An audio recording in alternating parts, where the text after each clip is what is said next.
لیکن آپ نے یہ نہ دیکھا کہ انہوں نے چاند کو ٹکرا کیا ہے، ڈوبے ہوئے سورج کو پلٹایا ہے، نکلی ہوئی آنکھ کو درست کیا ہے، سوکھے کنویں سے پانی نکال دیا ہے، انگلیوں سے پانی کے چشمے کو جاری کر دیا ہے۔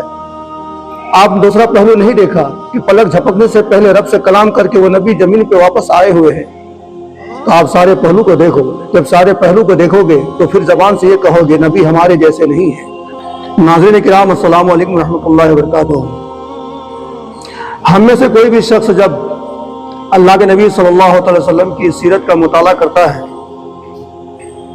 تو زیادہ تر مطالعے میں وہ یہ دیکھنا چاہتا ہے کہ ہمارے نبی کیسے کھاتے تھے، کیسے سوتے تھے، کیسے اٹھتے تھے، کیسے بیٹھتے تھے، گفتگو کا انداز کیا تھا، تجارت کا انداز کیا تھا، نکاح آپ کس طرح سے کرتے تھے، آپ نے اپنی زندگی کیسے گزاری۔ یہ چیزیں مطالعہ کرتا ہے اور اسی کے مطابق ایک سچا مسلمان زندگی گزارنے کی کوشش کرتا ہے، بالکل کرنی بھی چاہیے۔ لیکن بعض دفعہ ہم جب سیرت میں ایسی باتوں کو مطالعہ کرتے ہیں، پڑھتے ہیں، تو شیطان ہمارے پاس آ کے کہتا ہے کہ دیکھو ہم میں اور نبی میں کیا فرق ہے، جو کچھ نبی کرتے تھے وہ کچھ تو ہم بھی کرتے ہیں۔ یہ پڑھنے والے لوگوں سے بالخصوص مخاطب ہوں کہ اللہ کے نبی صلی اللہ علیہ وسلم کی سیرت کا مطالعہ جو آپ کرتے ہیں، صرف ایک ہی پہلو کو مت پڑھیے، ایک دوسرا پہلو بھی پڑھیے۔ دوسرا پہلو کیا ہے؟ کنواں خشک تھا، پانی نہیں تھا، میرے نبی کا لعاب پڑا تو پانی کنویں سے نکل پڑا۔ یہ سورج جس پہ کسی کا زور نہیں چلتا ہے، یہ سورج اپنی زور دکھائے تو ساری دنیا بے بس ہو جاتی ہے۔ میرے نبی نے ڈوبے ہوئے سورج کو اشارہ کیا تو سورج پلٹ کے واپس آیا۔ ایسی بے شمار معجزات جسے آپ کبھی پڑھتے نہیں، جس پر آپ غور کرتے نہیں، آج میں ایسی شخصیت کی زبانی ان معجزات کو سنانا چاہوں گا جو کئی مہینے سے ہمارے نظروں سے غائب ہے، لیکن ہمارے دل میں آج بھی موجود ہے، انشاءاللہ قیامت تک موجود رہیں گے۔ حضرت مفتی سلمان اظہری صاحب قبلہ ہمارے نبی صلی اللہ علیہ وسلم کے معجزات کو کس طرح سے بیان کرتے ہیں، آپ ذرا دیکھیے، چلیے ہم بھی دیکھتے ہیں۔ حدیبیہ کے موقع پر مکہ مکرمہ جا رہے تھے عمرہ کی نیت سے، حضور اکرم صلی اللہ تعالیٰ علیہ وسلم مکہ والوں نے بیچ راستے میں روک لیا تھا، اور اس کے بعد ایک وقت ایسا آیا کہ لوگوں کے پاس پانی ختم ہو گیا، پانی نہیں تھا، اور ایک کنواں قریب میں تھا، وہ بھی سوکھ چکا تھا۔ وہ کنواں آج بھی مکہ میں موجود ہے، ہم نے اس کی زیارت کی ہے۔ آپ ان سعودیوں نے 4 سال پہلے شاید ایک کمپنی کو ٹھیکے میں دے دیا، اور اس کمپنی کے انڈر اب وہ کنواں ہے، ابھی اسے ختم نہیں کیا گیا، تقریباً 14 صدیوں پرانا کنواں آج بھی موجود ہے۔ وہ سوکھا ہوا، بالکل سوکھ چکا تھا۔ حضور پاک صلی اللہ تعالیٰ علیہ وسلم نے کلی فرمائی اور کہا اس کنویں میں ڈال دو۔ صحابہ کہتے ہیں ہم نے اس کنویں میں پانی ڈال دیا، تھوڑا سا کلی کا پانی تھا، کنواں لبالب بھر گیا، پانی سے اتنا بھرا کہ جتنے لوگ تھے سبوں نے اس کنویں سے پانی پیا بھی، وضو بھی کیا، جسے غسل کی حاجت تھی غسل کیا، اپنے جانوروں کو بھی پلایا۔ ایک صحابی سے پوچھا گیا آپ لوگ کتنے تھے اس وقت؟ وہ کہتے ہیں ہم 1400 لوگ تھے، لیکن میرا یقین ہے کہ اگر 1 لاکھ ہوتے تو بھی پانی کم نہ پڑتا۔ اور اس کے بعد وہ کنواں کبھی سوکھا نہیں، آج بھی پانی اس میں موجود ہے۔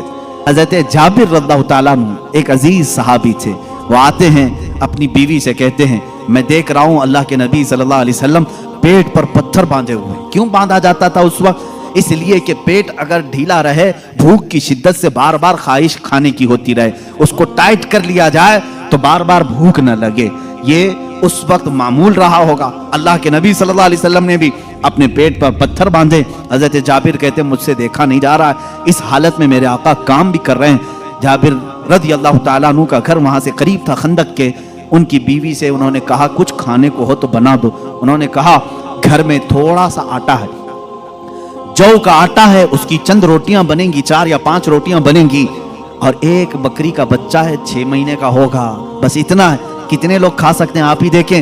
کہا اتنا ہی ذبح کر، میں رسول پاک صلی اللہ علیہ وسلم کو، حضرت ابو بکر کو، حضرت عمر کو، اور میں رہوں گا، میرے گھر والے رہیں گے، کھلا دیں گے۔ وہ آئے، کان میں آ کر کے حضور سے کہا یا رسول اللہ صلی اللہ تعالیٰ علیہ وسلم घर में एक छोटा सा बकरी का बच्चा है, हमने ज़बह किया है, थोड़ा सा आटा है, आप अबू बकर उमर घर पर तशरीफ लाएं। अल्लाह के नबी सल्लल्लाहु अलैहि वसल्लम ने दावत कबूल कर ली। कहा जाबिर जाओ तुम खाना बनाओ, लेकिन जब तक मैं ना आऊं हांडी चूल्हे से ना उतारो और रोटियों के टुकड़े ना करो। हुजूर पाक सल्लल्लाहु अलैहि वसल्लम की ये बात सुन करके वो जाने लगे थे, अभी हुजूर ने पलटकर जितने सहाबा थे कहा, ए मेरे सहाबा, जाबिर के घर में सबकी दावत है, चलो। जाबिर के घर में दावत, 1500 सहाबा थे, 1500 सहाबा। हजरत जाबिर घबरा गए, दौड़ते हुए आए, अपनी बीवी से कहा, ए खातून बड़ा गजब हो गया, मैंने 3 को दावत दी थी, हुजूर ने 1500 को बुलाया है। उनकी शरीक हयात एक सहाबिया थी, तवक्कुल के आला दर्जे पर थी, पूछती है, ए जाबिर आपने बुलाया है या रसूलुल्लाह ने बुलाया है? हजरत जाबिर कहते मैंने किसी को नहीं बुलाया, रसूलुल्लाह ने बुलाया है। कहते फिर फिक्र छोड़ो, जिन्होंने बुलाया वही खिलाएंगे, जिन्होंने बुलाया वही खिलाएंगे, हमको इस बात की क्या फिक्र है, हमें तो खाना बनाना है, वो आएंगे, जिसको उन्होंने दावत दी वो खिलाएंगे। हमने 3 को दावत दी, हम 3 को खिलाएंगे, रसूल ने जितनों को दावत दी वो उनको खिलाएंगे। ये खातून का अकीदा देखें, साहबिया हैं। हजरत जाबिर रज़ियल्लाहु तआला अन्हु फरमाते हैं, घर मेरे आका तशरीफ लाए, घर में बैठने की जगह भी 10 लोगों की थी, 10 लोग बैठ सकते थे। अल्लाह के हबीब सल्लल्लाहु तआला अलैहि वसल्लम तशरीफ लाए और उस हांडी को जो चूल्हे पर रखी हुई थी, कहा इसको उतारना नहीं, उसमें अपना लुआब पाक डाला और उसके बाद फरमाया निकाल कर देते जाओ। हजरत जाबिर कहते हैं 10-10 लोगों का खाना निकालता था, रोटियां दस्तरखान पर बिछाई जाती थी। शाम हो गई, 1500 सहाबा खा लिए, अभी मेरी हांडी में आधा खाना बाकी ही रहा। बहरहाल ये मौजज़ा एक ही नहीं पेश आया, 3-3 मौजज़े यहां पर आए, 3-3 मौजज़े हजरत जाबिर के घर में तन्हा। हुजूर पाक सल्लल्लाहु तआला अलैहि वसल्लम दावत के लिए आए भी। उसके बाद दूसरी बात ये भी हुई, उनके घर में एक हादसा हो गया था। उनके घर में हादसा ये हुआ, बकरी को ज़बह किया था बाप ने, हजरत जाबिर ने, उनके 2 बच्चे थे, दोनों बच्चों ने देखा और बड़े बच्चे ने छोटे बच्चे को बुलाया, आ मैं तुझे दिखाता हूं अब्बा बकरी को ज़बह कैसे कर रहे थे। छुरी लिया और छोटे बेटे को ज़बह कर दिया, गला काट दिया, और जैसे खून निकलने लगा मां ने देखा, घबराई, बच्चे को पकड़ने के लिए कि चाकू उसके हाथ में थी, वो दौड़ता हुआ छत पर चढ़ा और पांव फिसला, छत से गिरा, नीचे गिरते ही सर पर चोट आई, वहीं फौत हो गए। एक साथ 2 बच्चों का इंतकाल, किस वक्त? जिस वक्त हुजूर की दावत घर में हो रही। हजरत जाबिर को मालूम नहीं था, वो खाना बनाने का हुक्म देकर चले गए थे, यहां दोनों बच्चे फौत हो चुके थे। लेकिन उस वफाशियार खातून के जज्बे को हजारों सलाम। दोनों बच्चों की लाशों को उठाई, घर के एक कोने में लेकर आई और उन पर चादर डाल दिया। कहा आज मैं न रोऊंगी न चीखूंगी, इसलिए कि मेरे घर रसूल खुदा तशरीफ ला रहे हैं, मैं अपने गम को उस दावत पर भारी होने नहीं दूंगी। मेरे अजीज, किसी माँ का कलेजा अगर बर्दाश्त कर सकता है अपने बेटे की मौत का गम, तो मुझे बताओ दुनिया की कोई ऐसी औरत। ये वो औरतें थी जिनके मुतालिक कुरान ने कहा रदी अल्लाहु अन्हुम व रदू अन, अल्लाह इनसे राजी हो गया और ये अल्लाह से राजी हैं। ये खातून चादर ओढ़ा करके दोनों बच्चों की लाश पर रखी हुई हैं।